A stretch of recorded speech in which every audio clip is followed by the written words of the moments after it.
রাহাত, কেমন আছো? জি, আপনি?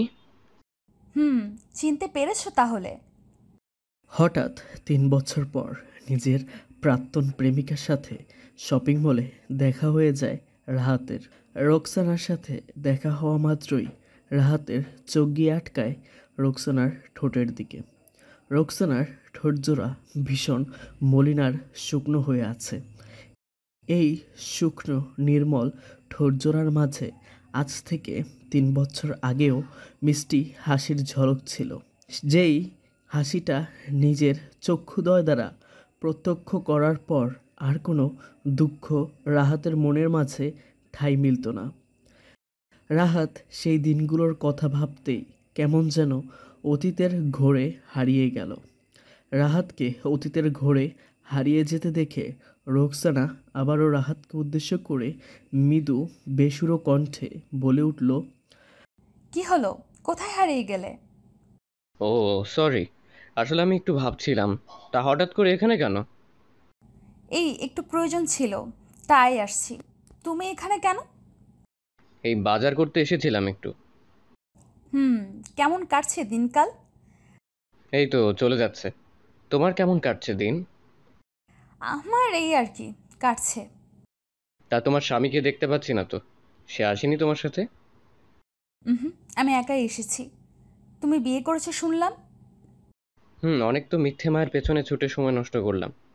এবার নিজেকে একটু সময় দিতে হবে। ভালো করেছো। তা তোমার স্ত্রী কোথায়? দেখছি না তো। আমার স্ত্রী আছে তো, শপিং করছে এখনো। আমি বাইরে এসেছি, দম বন্ধ লাগছে আর কি। বাহ বাহ, আজকাল বাজার করতেও শিখে গেছো। আগের মতো আর নেই তুমি। আগের মতো কোনো কিছুই নেই। যদি সবকিছু ৩ বছর আগের মতো থাকতো, তবে আর আমার পাশে অন্য কেউ থাকতো না। হুম, এখনো সবকিছু মনে রেখেছো? ভুলতে চেয়েছি, কিন্তু সময় অনেক খারাপ। অতীতের ক্ষতগুলোকে ভুলতে দেয় না, বারবার মনে করিয়ে রাখে। রাহাতের কথাটা শুনে রোকসানা নিশ্চুপ হয়ে গেল। আজ থেকে ৩ বছর আগে রোকসানা নিজের পরিবারের কথা ভেবে রাহাতকে ঠকিয়ে অন্য একজনকে বিয়ে করে। রাহাত আর রোকসানার প্রেমের সম্পর্কের বয়স তখন ছিল মাত্র ১ বছর। এই ১ বছর সময়ের মাঝে তারা একে অপরের প্রতি এতটা আসক্ত হয়ে পড়ে যে দূর থেকে তাদের দেখলে মনে হয় তারা যেন হয়তো একে অপরের জন্যই জন্মেছে। কিন্তু সত্যিটা অন্য কিছুই ছিল। রোকসানা একদিন বিকেলে এসে রাহাতকে সরাসরি বলে দেয় তার বিয়ের কথা। ওই দিন রাহাত প্রচুর কান্না করে। রাস্তায় এত লোকের সামনে রাহাত রোকসানার পায়ে অবধি পড়ে যায়। কিন্তু সেই দিন রোকসানা রাহাতের কোনো কথাই শোনেনি। রোকসানা রাহাতের সেই দিনে রাহাতের আসল জায়গাটা দেখিয়ে দিয়ে চলে যায়। রাহাত পাগলের মতো কান্না করতে থাকে। এতটা ভালোবাসার পরও রাহাত রোকসানাকে আগলে রাখতে পারেনি। রোকসানার বিয়ে হয়ে যাওয়ার পর থেকে প্রতিটা মুহূর্ত রাহাতকে অনেক কষ্টে কাটাতে হয়। রাহাত অনেক কষ্টই নিজেকে সামলে নিয়েছে, নিজেকে বুঝিয়েছে এই সমাজের লোকগুলো আসলে কতটা ভয়ানক। আজ এতগুলো বছর পর আবারও রোকসানাকে দেখে সেই পুরনো অতীতের কথাগুলো মনে পড়ে যায়। রোকসানা রাহাতের হাতের উপর আলতো করে নিজের হাত রেখে রাহাতের চোখের পাতায় ভর করে থাকা এক বিন্দু নোনা জলের বিন্দু টপ করে মাটিতে গড়িয়ে পড়ল। রাহাতের চোখের জল মাটিতে গড়িয়ে পড়তেই রোকসানা রাহাতকে উদ্দেশ্য করে বলে উঠল, এখনো চোখের জল ফেলো আমার জন্য? এতটা ভালোবাসো কেন আমায়? আমি তোমার জন্য চোখের জল ফেলছি না, আর না আমি তোমাকে ভালোবাসি। এই চোখের জন্য আমার বিধাতার জন্য কেন ছলনাময়ী নারীর জন্য বুকের ভেতর ভালোবাসা দিল?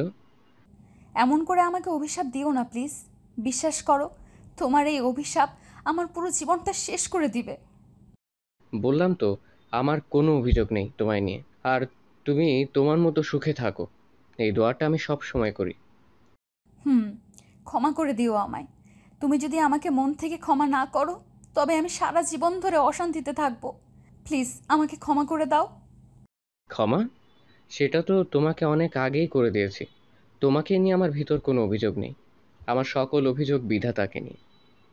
রাহাত নিজের কথাটা শেষ করতেই পেছন থেকে রাহাতের স্ত্রী রুহি এসে রাহাতের হাত ধরে ফেলল। রুহি এসে রাহাতের হাত ধরে ফেলতেই রাহাত পেছন ফিরে তাকালো। রাহাত পেছন ফিরে তাকাতেই নিজের স্ত্রীকে দেখে মুচকি একটা হাসির রেখা নিজের ঠোঁটে তৎক্ষণাৎ এঁকে নিয়ে রুহি রাহাতকে উদ্দেশ্য করে প্রশ্নসূচক কণ্ঠে বলে উঠল, এই, তুমি এখানে দাঁড়িয়ে আছো কেন? আর এই মেয়েটা বা কে? তেমন কেউ না, আমার কলেজের ফ্রেন্ড। আচমকা দেখা হয়ে গেল তাই কথা বলছিলাম। রাহাতের কথাটা শোনার পর রুহি চেহারার উপর প্রশ্নের ছাপটা উবে গিয়ে মুচকি হাসির রেখার উদয় হলো। রুহি মুচকি হাসি দিয়ে রোকসানাকে উদ্দেশ্য করে বলল, হ্যালো, আমি হলাম রুহি, রাহাতের স্ত্রী। আপনার নাম কি? আমার নাম রোকসানা। ও আচ্ছা, আপনি আমাদের বাড়িতে আসবেন কেমন? আমরা একসাথে আড্ডা দিতে পারবো। এখন আসছি কেমন? জি, তুমিও রাহাতকে নিয়ে আমাদের বাড়িতে এসো, আমার ভালো লাগবে। আরে রাহাতকে তো মনে হয় জানেন আপনি, ও কোথাও যায় না। বাসা থেকে অফিস আর অফিস থেকে বাসা, এই রুটিন ছাড়া আর কোথাও জনাব না আমাকে নিয়ে যাবে আর না নিজে যাবে। রাহাতকে সবসময় আগলে রেখো, অনেক বেশি ভালোবাসা দিবে। এতটা ভালোবাসা দিবে যেন রাহাত আর কিছু কখনো ভাবতে না পারে। জি। আচ্ছা, আমি বরং আজ আসছি, বাড়িতে কিছু কাজ পড়ে আছে। ভালো থেকো তোমরা। জি আপু, আপনিও ভালো থাকবেন। রোকসানা রাহাতের সামনে থেকে চলে গেল।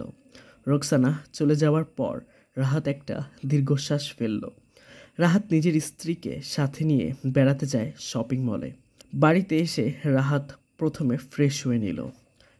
ফ্রেশ হয়ে নিয়ে রাহাত নিজের রুমে বসে আপন মনে ভাবছে রোকসানার কথা। আজ এতগুলো বছর পর আবারও রোকসানার সাথে দেখা হয়ে যাওয়া কোনো তো দরকার ছিল না। রোকসানাকে দেখার পর হৃদয়ের গভীরে সেই পুরনো ব্যথাটা আবারও অনুভব হচ্ছে রাহাতের। এই ব্যথাটা রোকসানার কথা বারবার করে মনে করিয়ে দিচ্ছে। কিন্তু কেন? এই প্রশ্নের উত্তর রাহাতের কাছে অজানা। রাহাত কখনো ভাবতে পারেনি যে আবারও রোকসানার সাথে দেখা হয়ে যাবে এমন করে। রাহাত রোকসানার সাথে কাটানো কিছু মধুর অতীতের কথা ভাবছে। ঠিক এমন সময় আচমকা রুহি রাহাতের রুমে এসে রাহাতের পাশে বসলো। রাহাতকে ভাবনার সাগরে ডুবে থাকতে দেখে রুহি রাহাতকে উদ্দেশ্য করে বলে উঠল, আমি না বুঝতে পারছি না, তুমি এমন করে ভাবনার মাঝে চলে যাচ্ছ কেন? কি হয়েছে তোমার? আরে কোথায় ভাবনার মাঝে চলে গেলাম আমি? আমি ভাবনার মাঝে যাইনি, একটু চিন্তা করছিলাম আর কি। কি চিন্তা করছো? ওই আর কি, তেমন কিছু না। বাদ দাও তো। তোমার কি রান্না করা শেষ? রান্না করা শেষ। খাবার কি এখন দিব? দিয়ে দাও, ক্ষুধাও পেয়েছে অনেকখানি। ওকে, দিচ্ছি। রুহি তেমন কিছু বলল না। রুহি চুপ করেই রাহাতের পাশে থেকে উঠে চলে যায় রাহাতের জন্য খাবার রেডি করতে। রাহাতও নিজের মাথা থেকে এসব চিন্তাভাবনা ফেলে দিয়ে ফ্রেশ হতে চলে যায়। রাহাত ফ্রেশ হয়ে এসে নিজের ফোনের স্ক্রিনের দিকে তাকাতেই দেখতে পেল কয়েকটা কল এসেছে এক অচেনা নাম্বার থেকে। এই নাম্বারটা রাহাত এর আগে দেখেনি কখনো। রাহাত বুঝে উঠতে পারল না আসলে কে কল করেছে। রাহাত নাম্বারটায় পুনরায় কল ডায়াল করতে নিতেই রুহি চলে আসলো রাহাতের রুমে। রুহি রাহাতের রুমে এসে রাহাতকে উদ্দেশ্য করে খানিক রেগে গিয়ে বলল, এই, তুমি এখনো বসে আছো কেন? খাবার ঠান্ডা হয়ে যাচ্ছে তো। এই তো যাচ্ছি, আমার একটা কল এসেছে, সেটার জন্য আসতে পারিনি।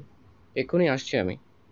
ফোন রাখো, আগের কাজ আগে, তারপর ফোন। আমার কোনো কথাই তুমি শুনতে চাও না কেন? ফাজিল একটা। ওয়েট, আগে দেখি কে কল করেছে। ইম্পর্টেন্ট কলও তো হতে পারে। যত ইম্পর্ট্যান্ট কলই হোক না কেন, আগের কাজ আগে। এখনই আমার সাথে গিয়ে তোমার খাবার খেতে হবে, তারপর যেটা ইচ্ছা হয় সেটা করো তুমি। আচ্ছা বাবা, চলো। একবার একটাকে নিয়ে পড়লে আর ছাড়ো না তুমি। জানোই তো আমি ছাড়বো না, তখন কেন অবুঝের মতো করো? রাহাত রুহির সাথে চলে যায় খাবার খেয়ে নিতে। খাবার খেতে বসে রাহাত রুহির সাথে নানা বিষয়ে কথা বলছে। কথা বলার মাঝে তাদের হাসি ঠাট্টা লেগেই থাকলো। বেশ কিছু সময় ধরে রাহাত আর রুহি কথা বলার পর খাবার শেষ করে রাহাত নিজের রুমে আসলো। রাহাত নিজের রুমে এসে বসে ফোনটা হাতে নিতেই দেখতে পেল আবারও কল এসেছে রাহাতের ফোনে। রাহাত এবার আর অপেক্ষা করলো না, দ্রুত কল ব্যাক করতেই ওপার থেকে সাথে সাথেই কলটা পিক করা হলো। রাহাতের কল পিক হতেই রাহাত প্রশ্নসূচক কণ্ঠে বলে উঠল, জি, কে বলছেন? কণ্ঠটা বুঝি ভুলে গেছো? ও সরি, আমি আসলে খেয়াল করতে পারিনি। বলো, তোমার নাম্বার কোথা থেকে পেলে? তোমার নাম্বারটা আমায় পেতে অনেক কষ্ট করতে হয়েছে, তারপর সংগ্রহ করেছি। ও আচ্ছা, কেন আমার নাম্বার সংগ্রহ করেছো? কিছু কি বলবে? তোমাকে বলার মতো অনেক কথাই আছে আমার বুকের মাঝে জমা, বলতেও চাই তোমাকে সব, কিন্তু আমি বলতে পারছি না কিছু। তোমাকে এমন হতাশাগ্রস্ত দেখে আমার খুব অস্বস্তি হচ্ছে। ভালো থাকার জন্যই তো 3 বছর আগে আমাকে ছেড়ে গিয়েছো, এখন আবার এসব কথা বলছো কেন? আমি তোমাকে ছেড়ে গেছি, অপরাধ করেছি, কিন্তু রাহাত, আমার আর কী বা করার ছিল বলো? আমি কি করে বাবা মায়ের... এখন বুঝি তোমার বাবা মায়ের থেকে অনুমতি নিয়ে আমাকে কল করেছো? রাহাত, আমাকে বোঝার একটু চেষ্টা করো। আমাকে তুমি সব সময়ের মতো এবারও ভুল ভাবছো। আচ্ছা বলো, তোমাকে আমি আর ভুল বুঝবো না, বলো। আমায় হঠাৎ 3 বছর পর আমাকে কল করার ইচ্ছে কেন জাগলো মনে? আমার মনে জাগেনি, এই ইচ্ছাটা সব সময় আমার মনের মাঝেই ছিল। আচ্ছা ঠিক আছে, বুঝলাম। তা কেন কল করেছো? রাহাতের প্রশ্নের জবাবে রোকসানা নিশ্চুপ হয়ে গেল। রাহাত নিজের ফোনটা কানের উপর চেপে ধরে ভাবতে লাগলো, হয়তো রোকসানার পারিবারিকভাবে কোনো সমস্যা হয়েছে। তাই তো আজ 3 বছর পর রোকসানাকে রাহাতকে কল করেছে। কিন্তু এমনটা না হয়ে অন্য কিছু হতে পারত। তবে আসলে কি হয়েছে সেটাই রাহাত বুঝতে পারছে না। রাহাত রোকসানাকে নিশ্চুপ দেখে আবারও বলল, আচ্ছা তুমি এমন করে নিশ্চুপ হয়ে যাও কেন? আমি কিছু জিজ্ঞেস করেছি? উত্তর দাও। আমি তোমার সাথে বন্ধুর মতো থাকতে চাই, ঠিক আগের মতো। প্লিজ আমাকে তুমি ফিরিয়ে দিও না রাহাত, আমি সত্যি একজন ভালো বন্ধুর মতো... রোকসানা সম্পূর্ণ কথাটা বলার পূর্বেই রাহাত রোকসানাকে থামিয়ে দিয়ে অকাট্য হাসতে লাগলো। রাহাতের হাসির শব্দের মানেটা অন্য কিছু, কিন্তু এই হাসির অন্য কি মানে হতে পারে সেটাই ভাবছে রোকসানা। রাহাত হেসে হেসে রোকসানাকে উদ্দেশ্য করে বলল, আমাকে কি পাগল মনে হয় তোমার? মানে তুমি আর 3 বছর পর এসে আমাকে বলবে একজন বন্ধু হয়ে থাকবে তুমি, আর আমি সবকিছু ভুলে গিয়ে তোমাকে নিজের লাইফে আবারও রাখবো? রাহাত, আমাকে ক্ষমা করে দাও না, আমি সত্যিই অনুতপ্ত। কোনো লাভ হবে না এই অনুতপ্তের। আমার কাছে তোমার চোখের জলের আর কোনো মূল্য নেই রোকসানা। কথাটা ভালো করে মাথায় ঢুকিয়ে নাও। আমি জানি আমি যেই ভুলটা করেছি তার সাজা এটাই হওয়া উচিত। দাও আমাকে আরও সাজা দাও, তবুও তোমার জীবনে থাকতে দাও আমায়। সরি, সেটা আর পসিবল হবে না। আমি ভেবে নিয়েছি সব। তুমি যেটা করেছো সেটা হলো প্রতারণা। আর প্রতারকের জায়গা আর কখনো হবে না আমার জীবনে। আর কখনো আমাকে কল করবে না। কিন্তু রাহাত... বললাম তো তোমায়, আর কখনো আমাকে কল করবে না। এরপরও যদি বিরক্ত করো, তবে সেটা তোমার জন্য হয়তো ভালো হবে না। রাহাত নিজের কথাটা শেষ করতেই কলটা মুখের উপর কেটে দিল। রাহাত ফোনটা কেটে দিয়ে একটা দীর্ঘশ্বাস ফেলল। ফোন রেখে রোকসানার নাম্বারটা ডিলিট করে দিল। রাহাত আর চাইছে না কোনো প্রকার প্রতারক মেয়ের সাথে তার জীবন আসুক, আর জীবনটা এমন করে আবারও এলোমেলো করে দিক।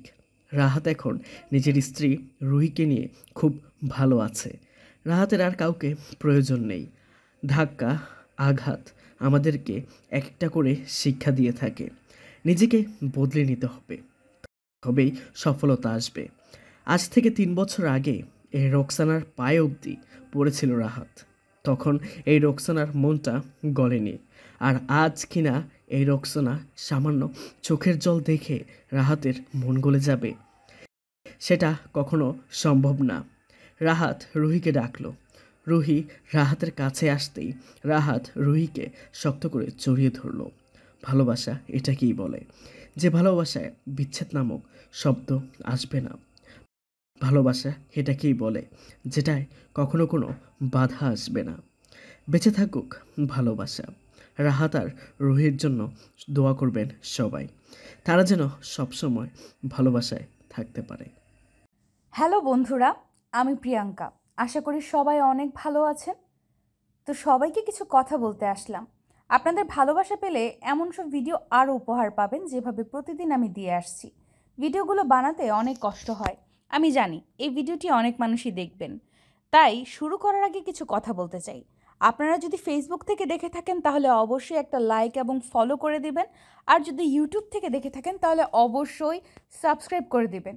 ভিডিওটি দেখার আগে সবার কাছে ছোট্ট একটা রিকোয়েস্ট করতে চাই, প্লিজ প্লিজ প্লিজ যারা ভিডিওটি দেখবেন সবাই একটা করে অবশ্যই সাবস্ক্রাইব করে যাবেন যদি ইউটিউব থেকে দেখে থাকেন। আর ফেসবুক থেকে দেখে থাকলে অবশ্যই ফলো করে দিবেন। আর যারা আমাকে ভালোবাসে তারা সবাই একটা করে লাইক দিয়ে দেখিয়ে দিবেন। Love you all.